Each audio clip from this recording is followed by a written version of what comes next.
یہود اور نصارہ کہا کرتے تھے کہ ہمیں اللہ سے محبت ہے اور اللہ ہم سے محبت کرتے ہیں۔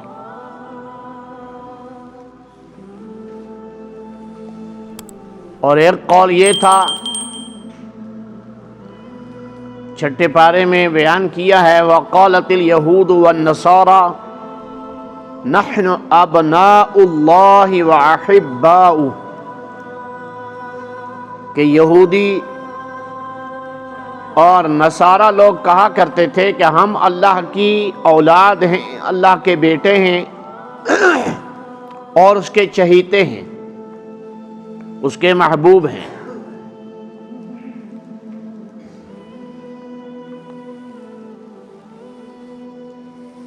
یہودیوں نے اور نصارہ نے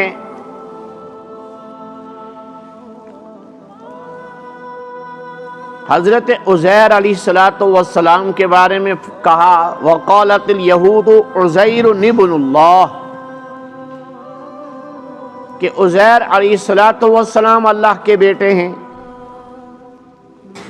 اور نصارہ نے کہا، وَقَالَتِ النَّصَارَى الْمَسِيحُ ابْنُ اللَّهِ، کہ مسیح ابن مریم یعنی عیسیٰ ابن مریم علی نبینا و علیہ السلام اللہ کی اولاد ہیں، اللہ کے بیٹے ہیں۔ قرآن مجید نے دلائل کے ساتھ اس کا جواب دیا اور فرمایا، قُلْ هُوَ اللَّهُ أَحَدٌ، اے نبی صلی اللہ علیہ وسلم آپ فرما دیجئے کہ وہ اللہ ایک ہے، وحدہ لا شریک ہے،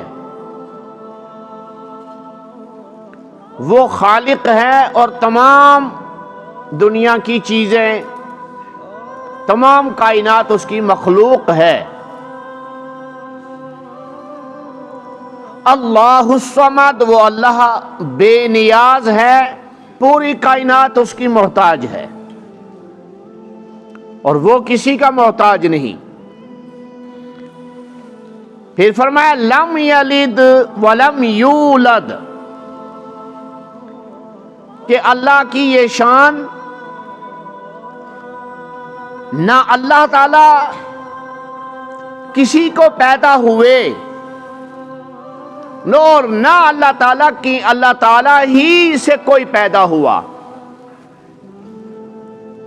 نہ اللہ نے کسی سے جنم لیا اور نہ اللہ کی ذات ہی سے کسی نے جنم لیا۔ اللہ تعالیٰ ان تمام چیزوں سے مبرہ اور بے نیاز ہیں، پاک ہیں۔ فرمایا، وَلَمْ يَكُنْ لَهُ كُفُوًا أَحَدٌ، اللہ کا کوئی ہمسر نہیں،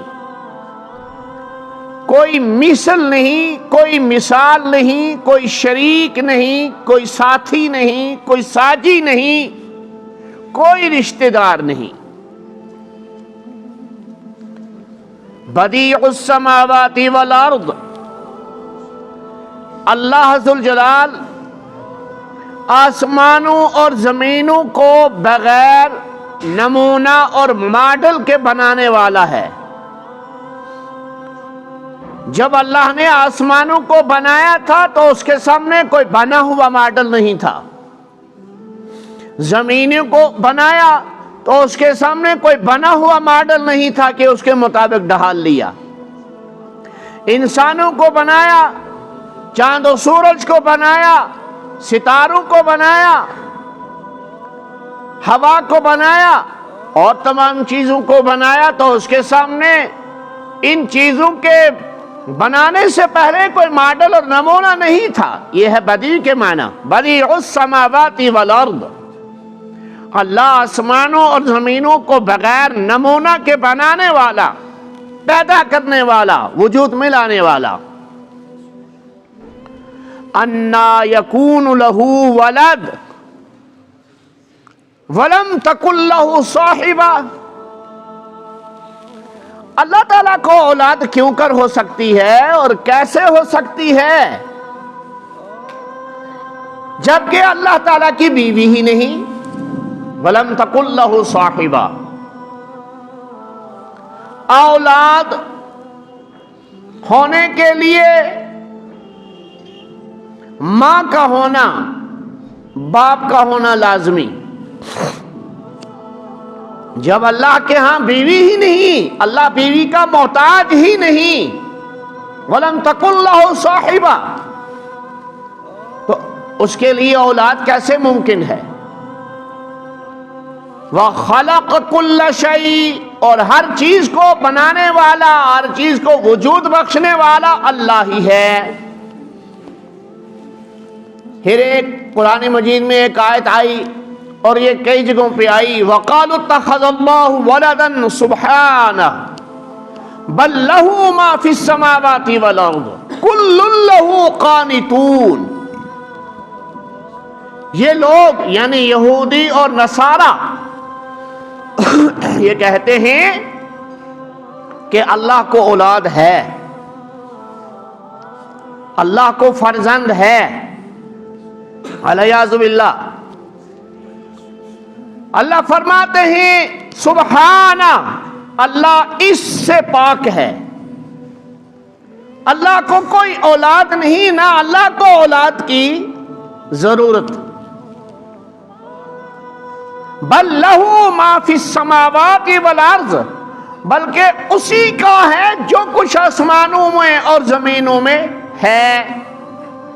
کل لہو قانتون، ہر ایک چیز اسی کے سامنے جھکی ہوئی ہے. وہ خالق ہے اور دنیا کی ساری چیزیں مخلوق ہیں. سورت مریم کے آخری رکوع کے اندر آیت آتی ہے،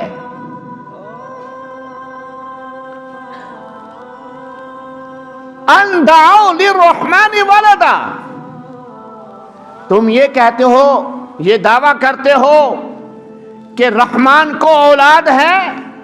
یہ دعویٰ اتنا خطرناک ہے، اتنا جھوٹا دعویٰ ہے، اتنا جھوٹا دعویٰ ہے. تکاد السماوات والارض یتفطرن منہ وتنشق الارض وتخر الجبال حدا ان دعوا للرحمن ولدا. آسمان قریب ہے کہ آسمان اور زمین اس جھوٹ سے پھٹ جائیں. یتفطرن منہ، آسمان پھٹ جائیں، وتنشق الارض، اور زمین پھاڑے پھاڑے ہو جائے، وتخر الجبال حدا، اور پہاڑ ریزہ ریزہ ہو کر گر جائیں. اگر تم یہ دعویٰ کرو کہ ان دعوا للرحمن ولدا، اللہ کے لیے بھی اولاد ہے، یہ بڑا جھوٹ ہے اور کھلا ہوا جھوٹ ہے. تو قرآن عظیم نے یہودیوں اور نصارہ کے اس قول کی مکمل طور پر تردید کی کہ اللہ بے نیاز ہے، اللہ ذوالجلال والاکرام کی کوئی اولاد نہیں ہے. اور قرآن مجید میں جگہ جگہ اس حفوات کی، اس لغو قول کی جو ہے تردید کی ہے. پھر ان کا ایک دعویٰ تھا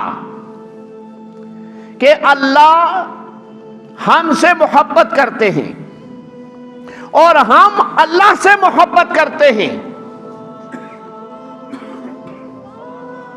کیونکہ قرآن کریم میں آیا والذین آمنوا اشد حبا للہ، جو با ایمان ہیں،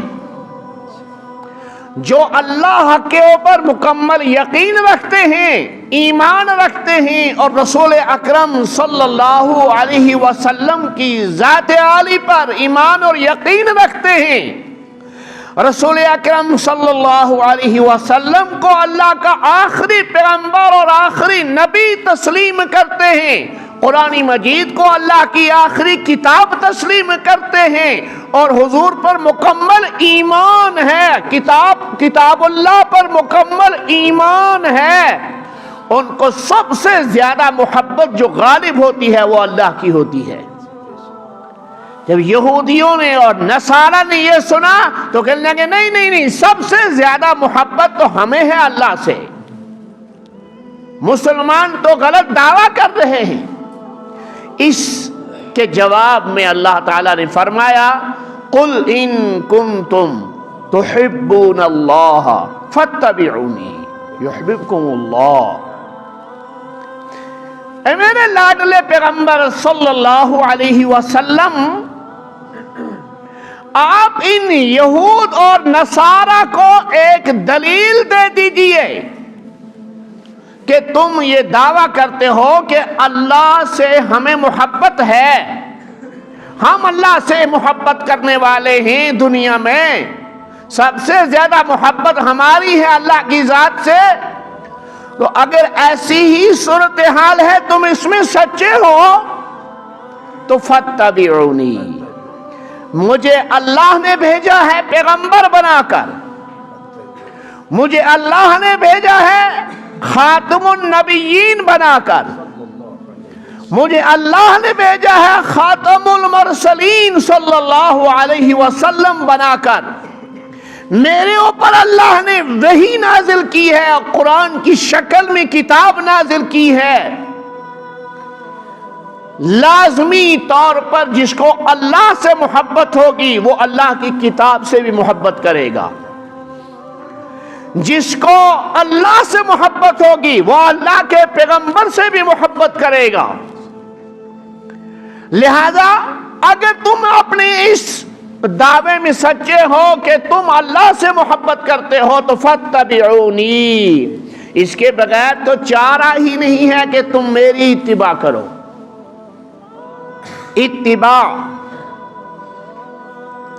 اتباع کے معنی ہے قدم بقدم فرما بردار ہو کر چلنا، زندگی کے ہر شعبے میں، کھانے پینے کی لائن سے، کمائی کی لائن سے، اولاد کی لائن سے، حکومت اور سرداری کی لائن سے، رعایا کی لائن سے، کسی بھی لائن سے دیکھا جائے تو جو کسی کے قدم بقدم چل کر اس کے منشا کے مطابق زندگی گزارتا ہے اس کو متبع کہا جاتا ہے۔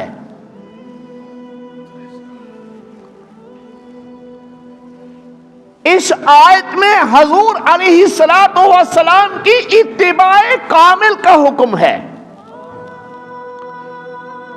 کہ جب تک انسان مکمل طور پر حضرت رسول اکرم صلی اللہ علیہ وسلم کی زندگی کو اپنی زندگی میں داخل نہیں کرے گا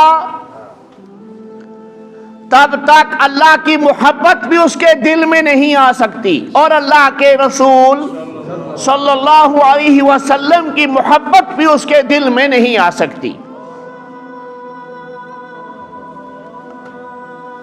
اتباع حضرت عبداللہ ابن عمر رضی اللہ تعالی عنہ سے روایت ہے، انہوں نے حضور علیہ السلام کے ایک مجلس میں قمیص مبارک کو پیچھے کھلا ہوا دیکھا، گریبان پیچھے ہٹا ہوا دیکھا، بٹن کھلے ہوئے دیکھے۔ پوری زندگی عبداللہ ابن عمر رضی اللہ عنہ نے اپنی قمیص کے بٹن باندھے نہیں کہ میں نے حضور علیہ السلام کو اسی حالت میں دیکھا ہے۔ امام مالک رحمہ اللہ کے پاس خربوزے کا ایک ٹوکرا آیا، علم حدیث پڑھا رہے تھے شاگردوں کو، اتنے بڑے محدث، مدینہ طیبہ میں حضور صلی اللہ علیہ وسلم کے روضہ اطہر کے سامنے خدمت حدیث انجام دے رہے ہیں. اس قدر اونچے معیار کے شخصیت امام مالک رحمت اللہ علیہ. شاگردوں سے پوچھا حضور علیہ السلام نے خربوزہ کھایا ہے یا نہیں کھایا ہے؟ کھایا ہے تو کاٹ کر کھایا ہے، خاشیں بنا کر کھایا ہے، یا ایسے ہی تناول فرمایا ہے؟ یہ معلوم نہ ہونے پر ٹوکرا واپس کر دیا. جب تک مالک کو یہ معلوم نہ ہو جائے کہ میرے پیغمبر دو جہاں صلی اللہ علیہ وسلم نے خربوزہ کیسے کھایا ہے، تب تک مالک اس کو ہاتھ نہیں لگا سکتا. اتباع.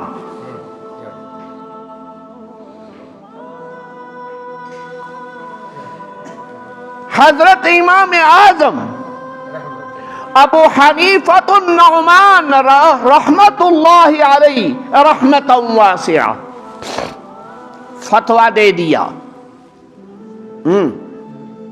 فتویٰ دے دیا کہ 4 رکعت والی نماز میں تشہد تحیات کے بعد جس نے درود پڑھ لیا اللہم صلی علی محمد،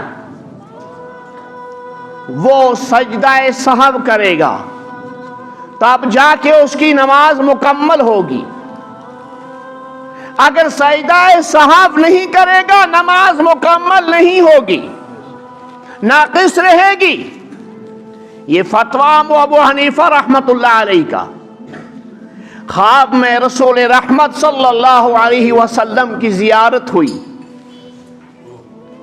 اور فرمایا ابو حنیفہ، عرض کی حضرت لبیک، تم نے یہ فتویٰ دیا ہے کہ اگر تشہد کے بعد کسی نے میرے اوپر درود پڑھ لیا تو اس کو سجدہ سہو دینا پڑے گا؟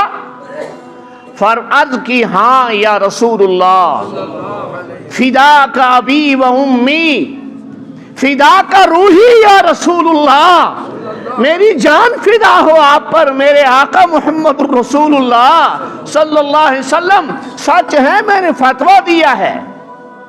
فرمایا کیوں؟ میرے اوپر درود پڑھنے کی وجہ سے تم نے یہ فتویٰ کیوں دیا؟